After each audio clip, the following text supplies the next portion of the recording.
Est-ce que Bruno Retailleau pourrait s'inspirer de ce qui se fait ailleurs? On va faire un point justement sur ce que d'autres pays ont mis en place avec nos éclaireurs. Alizé Boissin, comment font les autres? Est-ce qu'ils font mieux que nous? En tout cas, ce qui est sûr, c'est qu'on est tous face au même problème. Il n'y a pas que la France qui doit subir ces chants homophobes.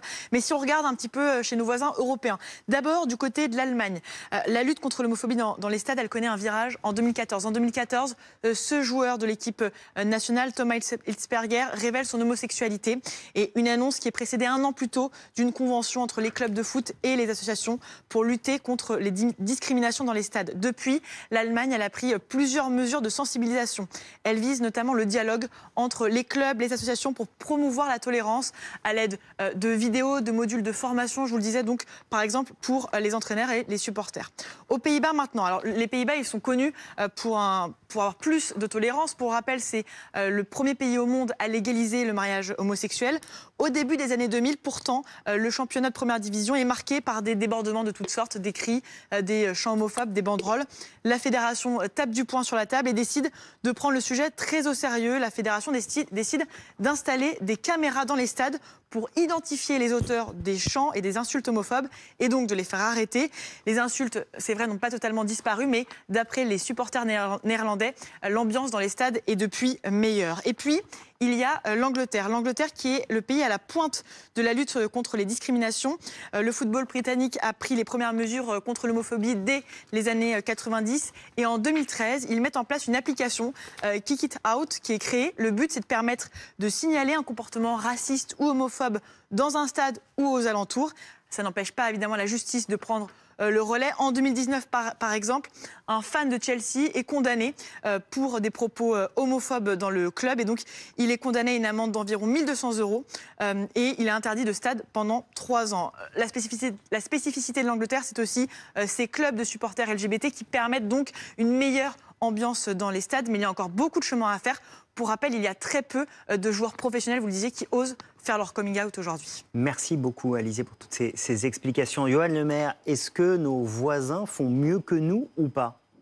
Non, je pense pas. Dans la réalité, non. Dans la sensibilisation auprès des joueurs, honnêtement, c'est difficile. Il y a beaucoup d'homophobie dans le vestiaire. Il y a plus que dans les tribunes, pour vous dire la vérité.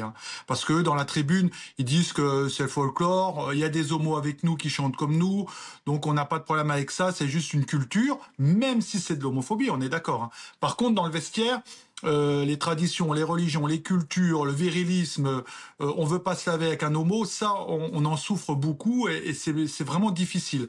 Maintenant, les autres pays, l'Angleterre, j'ai entendu à la pointe, regardez les places, le prix des places d'un match de foot, ils ont vraiment élevé le niveau tellement haut que ils ont interdit à des banderoles, ils ont beaucoup d'interdictions, c'est beaucoup plus dur. Alors peut-être qu'il faut faire ça. Moi, je suis pas d'avis de faire la même chose parce que ce n'est plus si populaire que ça en Angleterre, le football. Ça devient élitiste quasiment. Faut voir le prix des places. Donc après, c'est une autre culture aussi. C'est beaucoup des clubs de la ville de Londres. C'est comme si vous faisiez un championnat de Ligue 1 avec beaucoup de clubs de Paris. On verra que il y a beaucoup dans le Marais ou dans plein de quartiers parisiens, vous verrez que ce serait plus gay-friendly que ailleurs. Donc c'est des cultures quand même différentes. Maintenant, en France, on fait quand même beaucoup de choses, peut-être pas assez bien, mais je trouve que la Ligue de football professionnel, là, ils sont arrivés à un point de dire « aidez-nous ». Qu'est-ce qu'on peut faire de plus? Aidez-nous le gouvernement, aidez-nous les associations, aidez-nous les médias. Qu'est-ce qu'on peut faire de plus que fermer une tribune, sensibiliser les supporters?